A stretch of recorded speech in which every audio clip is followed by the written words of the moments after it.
Hello students, हम doctor Anupama Mishra, lecturer Marwari college Ranchi, department TRL Nagpuri.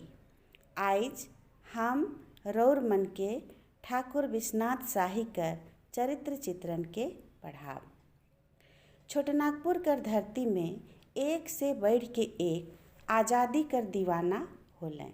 Jharkhand में शहीद मनक एगो लंबा पाइंत है। हियाँ कर आदिवासी और सदान दुयो आज़ादी कर लड़ाई में समान रूप से बलिदान दे हैं। हियाँ कर रहवैया जतना प्रकृति कर प्रेमी हैं, उकरो से बढ़ के स्वतंत्रता कर प्रेमी होवे ना। आपन धरती माय कर रक्षा करे के ले जंगल कर राजा शेर नियर दुश्मन कर ऊपरे टूट पड़े ना। आपन माय माटी कर रक्षा करे के ले हंसते हंसते बलिदान होए गेलें।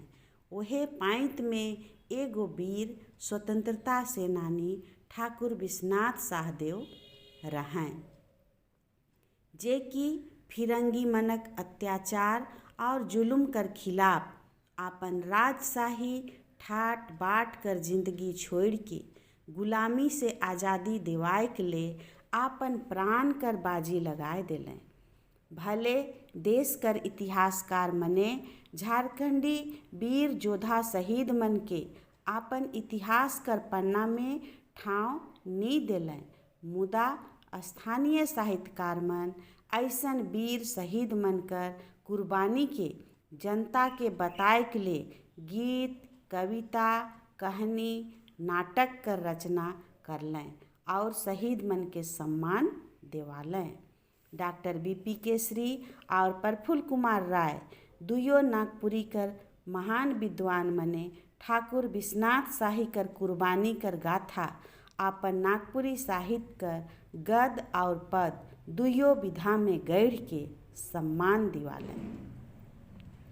रौरे मन जानिला कि अंग्रेज मन कर कपट नीति से गोटा भारत देश ऊ मन कर गुलाम बन गेलक। भिखमंगा व्यापारी बन के ई फिरंगी मन हियाँ आलें और हियाँ कर सोझ सुभियार आदमी के फुसलाए के आपस में लड़वाए के पूरा देश कर मालिक बन गेलें। ई मन कर लूट खसोट और जुल्म से पूरा देश कर जनता विद्रोह कर देलक। 1857 कर विद्रोह कर रूप में इकर आइक गोटा देश में पसैर गेलक। ई आंदोलन में, ई विद्रोह में पिछड़ा कहाए वाला छोटनागपुर पाछे नहीं रहलक। बड़कागढ़ रांची कर राजा ठाकुर विश्वनाथ शाहदेव आपन 97 गो मौजा कर राजशाही शासन कर सुख छोड़ के आज़ादी कर लड़ाई में कूद पड़लें।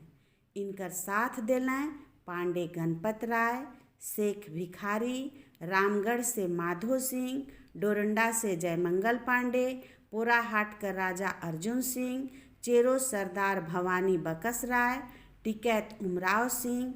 एहे तैर कई गो वीर मने एकजुट होए के आपन इलाका कर आदमी के संगे संगे ले के विद्रोह कर ऐसन बिगुल फूकलें कि फिरंगी मनक नींद हराम हो गेलक।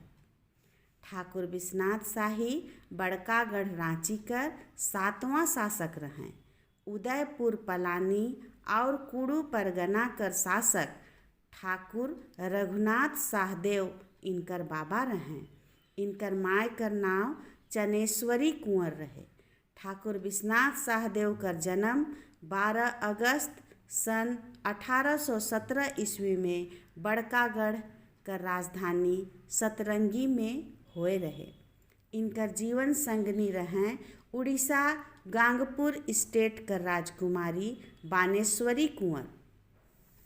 बड़कागढ़ कर राइज उनकर आजा ठाकुर नाथन शाहदेव के नागवंशी महाराजा से मिल रहे। 1853 ईस्वी में विश्वनाथ शाही कर बाबा रघुनाथ शाहदेव नुकसान हो गेलें। तखन ठाकुर विश्वनाथ शाही इकर राजा बनलें और सतरंजी से आपन राजधानी हटिया ले आनलें। इनकर बनावल गढ़, चबूतरा, बावली, दसई टाँड़ कर फुलवाइर, गाँवा देवती कर पुरना मंदिर अब हटिया कारखाना कर गर्भ में समाय गेलक। ठाकुर साहेब कर बनावल कैथी लिपि में नाग वंशावली एखनो तक आहे। ठाकुर विश्वनाथ साहदेव विद्या कर प्रेमी और सीधा सादा आदमी रहें। ठाकुर साहेब शौर्य, साहस, सदाचार और भलमानस कर प्रतीक हैं। आपन प्रजा कर उपरे बहुत स्नेह राखत रहें। बाहरिया दुश्मन ले बहुत कठोर रहें। लंबा गोर नार गठल गतर कर ई देखे में बहुत आकर्षक व्यक्तित्व कर रहें। बड़ा मिलनसार स्वभाव कर आदमी रहें। इनकर पहनावा रहे मिर्जई धोती और सादिम शाही जूता। इनकर डंडा में चमचमात तलवारों लटकत रहे। ठाकुर साहेब परम वीर और परम देशभक्त रहें। ऊ अंग्रेज मन कर हुर्रा रूप के चिन्ह रहें, जे कि ऊपरे से हरिन कर चमड़ा लगाल रहे। विदेशी मिशनरी कर करतूत, धर्म बदलुआए काम, सोच सुभियार आदमी मन कर ऊपरे ऊ मनक जुलूम देख के मने मन अगम खीस राखत रहें। मुदा 1857 कर विद्रोह में ई मन से बदला लेवे बेस मौका भेटालक। ऐसन नव कुंजल बाघ नियर हुंकार करलें कि गोटा छोटा नागपुर उल गुलान में डबके लागलक। ठाकुर साहेब और उनकर संगी पांडे गणपत राय, नादिर अली, शेख भिखारी, टिकैत उमराव सिंह, अर्जुन सिंह, पीताम्बर बाबू, भोला सिंह कर गर्जन से अंग्रेज कर पीढ़ी काँपे लागलक। फिरंगी मन हियाँ से भागे शुरू कर दे रहें।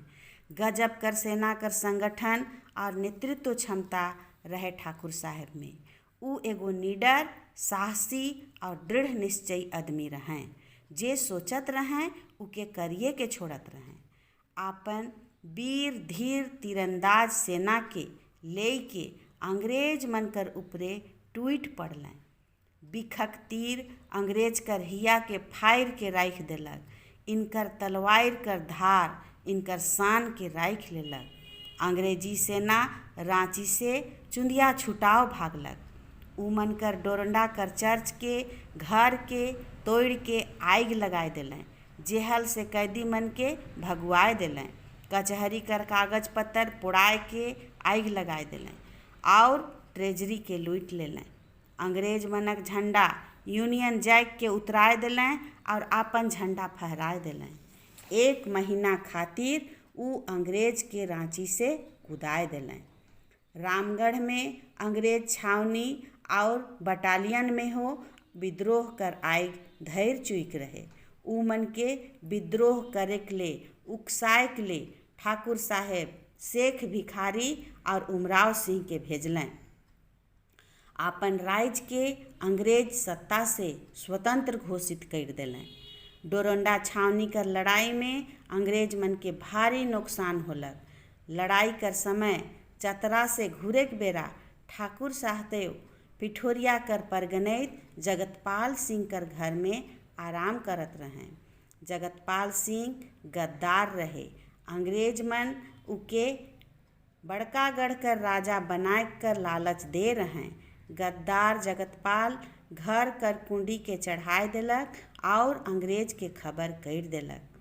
ठाकुर साहेब के उनकर संगी मन कर संगे अंग्रेज मन पकड़ लेलें। ठाकुर साहेब और पांडे गणपत राय के कमिश्नर डाल्टन कर कोर्ट में पेश करल गेलक।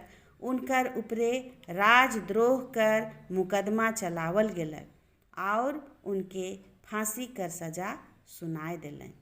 16 अप्रैल 1858 ईस्वी के रांची कर जिला स्कूल कर सामने कदम गछ में उनके फांसी दे दिलें, जहां एखन शहीद स्मारक बनल है। छोटनागपुर कर जनता अपन आँख में लोर भैर के आपन प्रिय नेता कर अंतिम दर्शन करलक। ठाकुर साहेब के नेपाल में शरण लेवे के ले बोलाहटा आए रहे, मुदा ई वीर आपन धरती माई के छोड़ के जायक से बढ़िया उकर माटी में आपन पंचभूत काया के मेसाय देवे के अंगीकार करलें। ऐसन रहें अमर शहीद ठाकुर विश्वनाथ शाही, जिनकर शहादत कर प्रति आज भी झारखंडक जनता नतमस्तक है। ई रहे ठाकुर विश्वनाथ शाही कर चरित्र चित्रण।